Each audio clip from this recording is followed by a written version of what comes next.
Hi, welcome back to my garden. And we're in a different spot this week. Now there's two reasons for that. The one is I wanted to include this fantastic blossoming tree over my right shoulder.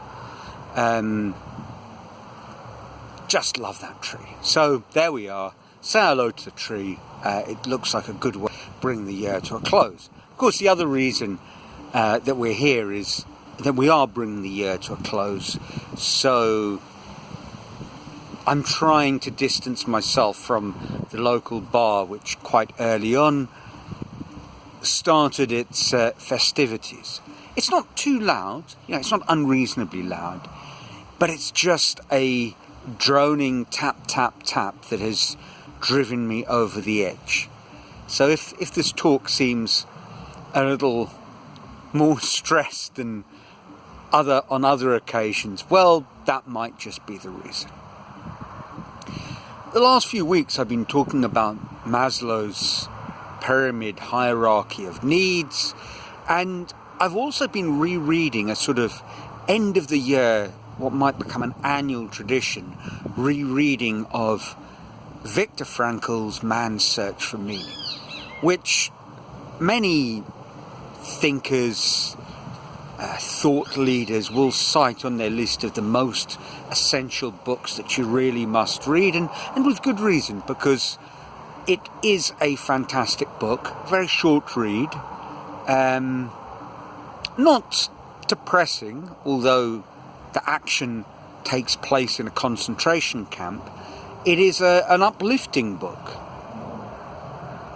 and I thought I'd share my sort of takeaway from it.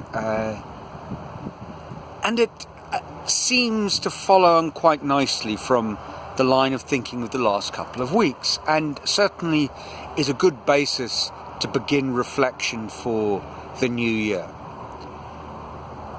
And in a nutshell, the way I see his message is that we find meaning in life in three ways. One is through what we're doing. And this might be through the power of a creative act. It might be through the intellectual engagement of the work, the enjoyment that you derive from it. But that first reason really fits in with something that I've been leaning towards quite a lot this past year, which is the drive towards mastery. And so I see the two inextricably linked together. The second way he suggests we find meaning in our life is beyond mere social connection. It is through genuine love. And that's quite a powerful idea. I mean, it's a powerful idea because that may be the thing that got some people through the darkest moments of the concentration camp. The idea that there was somebody worth living for. So that was his second reason. And the third essentially amounts to service, of doing things for other people. But it's another pair of ideas that he presents that I wanted to sort of focus on today. So those three ways you find meaning, that's sort of a backdrop. And actually there's another way that he talks about, is a sort of, and these aren't his words, but what I would best describe as a dignified suffering, that we may be facing circumstances well beyond our control, monumentally beyond any form of desirability, but it is the way we carry ourselves in the face of that, and that is strong stuff, and certainly very meaningful today, given that many of us are facing stresses and strains that we certainly don't fancy, never planned on, they don't fall into our scheme of how we want to live our lives. But we don't have a choice. Obviously, it all, for most of us, pales into insignificance compared to what Viktor Frankl went through in Auschwitz and other camps. But, you know, to reverse, and this is a ridiculously a ludicrous reversal of an idea, but it's like the football commentators always say, you can only play the team they put out in front of you, the side on the other side of the field. So we can only deal with what is presented to us to deal with. And it is us that get to decide what we're going to do. And I think it's during the week in a couple of places I've heard people quoting, and I believe it's Carl Jung, and I'll mangle the quote, but it's something like, all we can think about is doing the next right thing to do. So wherever we find ourselves right here and now, the only thing that we can do is, under those circumstances and conditions, challenges, opportunities, we can think about what is the right thing to do now and next. And the only person who can do that is, of course, us, because our circumstances are, in so many ways, basically unique to us. And Viktor Frankl seems to suggest that a lot of people fall, when deciding what they're going to do, into one of two traps. Trap number one is conformity. We choose to do what we see other people doing. And that's a very good definition of conformity. Doing what other people are doing. It's pretty simple, but gets to the heart of it. And he flips that around. And he sort of looks at it from an opposite point of view,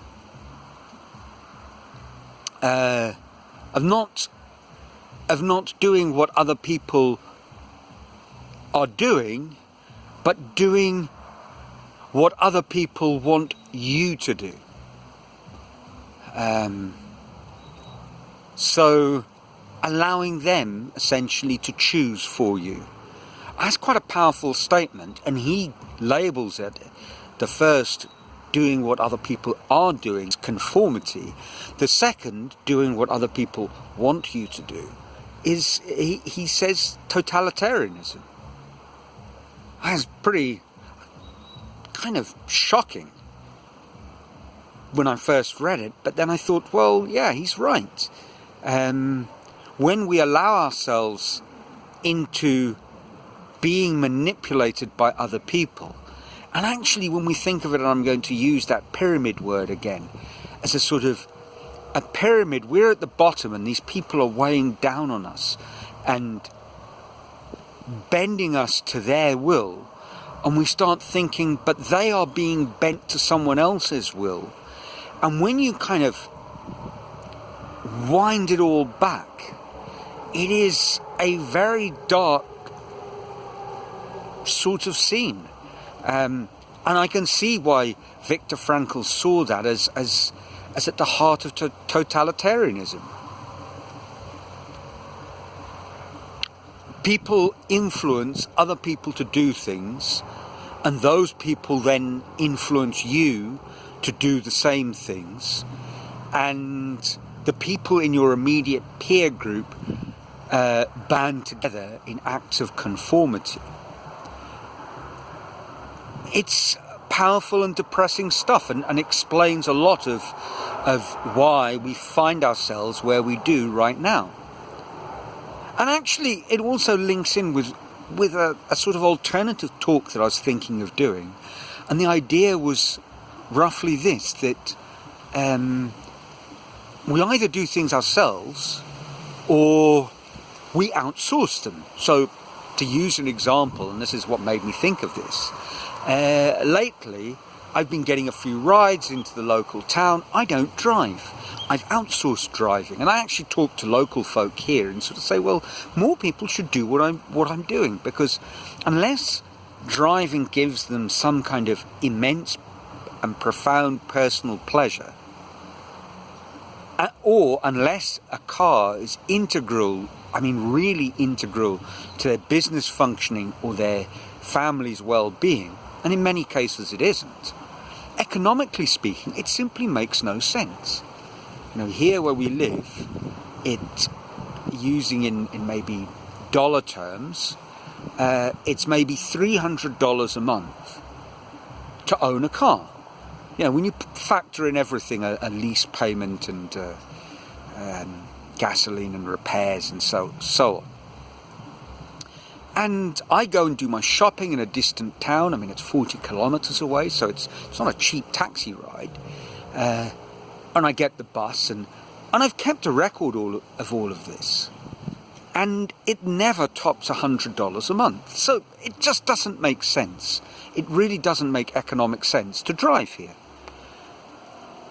But people are unwilling to outsource that. It's a sort of, I don't know if it's a pride or an ego thing. They want to perhaps it grows out of a sense of independence, that when they are children they were dependent on other people and they want to be independent, so a car is a symbol of that. And I was thinking about this, and then I thought, well, what else do we outsource? And actually the scary part is that we outsource thinking. So there are all sorts of people today who have chosen to do the thinking for themselves when really they should outsource it to the appropriate expert. For example, making a decision about whether you receive a vaccine. By all means, read up and study it. Speak to your GP. Speak to other people who've had the vaccinations. Study the outcome in other countries. But don't think that you can actually do the serious thinking yourself, because unless you've got the knowledge and expertise, you probably can't. You need to outsource it. So we do a lot of thinking about certain things for ourselves, which we really should outsource. But equally, we assume the responsibility. Sorry, I stumbled there, but I've got it exactly the wrong way around. It's the stress of New Year's Eve. My apologies. But we don't assume the responsibility for thinking through our own principles and values. That we outsource. That we follow in an act of conformity, or in a sort of totalitarian or oligarchical imposition on us. And we accept what other people say and do, and simply do it without further thought. It's strange, our new social media era, that people call those following medical advice to get a vaccine sheep, when in fact it seems to me that the sheep-like activity is simply accepting what you've seen on a tweet or a post and bleating about it. Now, I've moved into dark and on New Year's Eve unnecessary, perhaps political territory, so let's move on from that. I think where I'd like to leave this, besides, I hope you have a wonderful new year and good luck for 2022, is that if you sit down and think about resolutions or reflect on the year gone by, think about it through the lens of Viktor Frankl, and think about it being honest and true to yourself. Accepting the consequences, that perhaps there are things that you need to change, and perhaps there are things that people want you to change and you mustn't. Now, I'm not sure if that comes across as being a negative last vlog for the year, but that's what I have to offer. My tree is blooming, and I wish you all the very best. I hope you have a fantastic New Year's Eve celebration. Enjoy the fireworks if they're around, but do so responsibly, and pay a little heed to our local dogs, so perhaps don't overdo it. And until next year, ciao from a sunny Brazil.